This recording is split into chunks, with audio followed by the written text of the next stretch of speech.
एक हफ्ता पहले जिला बस्तर, गांव किशनपुर। सुनैना अपनी जिंदगी आम लड़कियों की तरह ही सुकून से बसर कर रही थी। वो अपने गांव की सबसे सुंदर लड़कियों में से एक थी। अरे कुसुम, जल्दी करना, घर जाने में देर हो रही है। हाँ हाँ, बस हो गया, चल अब। अच्छा एक बात बता, कल तू रात में कहाँ निकली थी? तूने कब देखा? मैं अपने आंगन से सब देख रही थी। तू चुपके से घर से निकली और फिर पता नहीं अंधेरे में कहाँ गायब हो गई। मैं कहीं भी गई थी, तुझे उससे क्या? तू मेरी सहेली है कोतवाल, मेरी जासूसी क्यों कर रही थी? गुस्सा तो जैसे तेरी नाक पर रहता है हमेशा, इसमें इतना बुरा मानने वाली क्या बात है? वादा कर, ये बात तू किसी को नहीं बताएगी। मैं क्यों किसी को बताने लगी? तू बेवजह गुस्सा हो रही है। सुनैना के पिता घर की चौखट पर खड़े उस पर चिल्लाए जा रहे थे।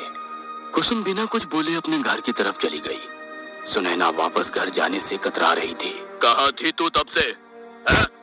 चल जल्दी अंदर चल। ओफो, तुमने कितनी पी रखी है बाबा? तो और क्या करूं? घर में जवान बेटी बैठी है मेरे सर पर बोझ बनकर। ताड़ के पेड़ की तरह लंबी हो गई है, लेकिन कोई लाज शर्म नहीं, पूरे गांव में घूमती फिरती है। अब तेरे लगन की उम्र हो गई है, थोड़ा लाज लिहाज रख। मेरे ब्याह की फिक्र मत किया कर बाबा, तू बस ये शराब पीना छोड़ दे और बाहर जाकर कुछ काम धंधा कर ले। जबान मत लड़ा लाडो, मैंने फैसला कर लिया है। कल मदन लाल के घर वाले आ रहे हैं। मदन लाल के घर वाले? लेकिन क्यों? अरे पगली, तेरी बात नक्की करने, और क्यों? क्या?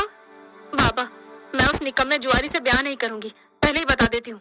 अरे मरी, वो निकम्मा है तो क्या हुआ? पूरे 20 गज खेत है उसके नाम। तुझे वहाँ किसी चीज की कमी नहीं होगी और तू मेरे आंखों के सामने भी रहेगी। तेरी आंखें कब खुली रहती हैं? जब देखो ठगा लगाकर बेहोश पड़ा रहता है तू। अम्मा के जाने के बाद से तू हर वक्त नशे में ही धुत रहता है और अब मुझे भी उस पियक्कड़ के सर डाल रहा है। तेरा बाप हूँ मैं, जो जी मैं आए करूँगा। जितना बड़ा मुंह नहीं उतनी बड़ी बात करती है। चल अब। नहीं बाबा, छोड़ दो मुझे, छोड़ दो बाबा। अब कल सुबह तक यहीं बंद रहेगी तू। 2 दिन के अंदर तेरा ब्याह नहीं करवाया तो मेरा नाम भी मनोहर छेदी नहीं है। निराशा से सुनैना अपने बापू को कोसे जा रही थी। उसे अपनी माँ पर गुस्सा आ रहा था। मुझे इस जल्लाद के पास छोड़कर तुम मर गई अम्मा। एक बार भी ये नहीं सोचा कि मेरा क्या होगा। अब इस दुनिया में मेरा है ही कौन?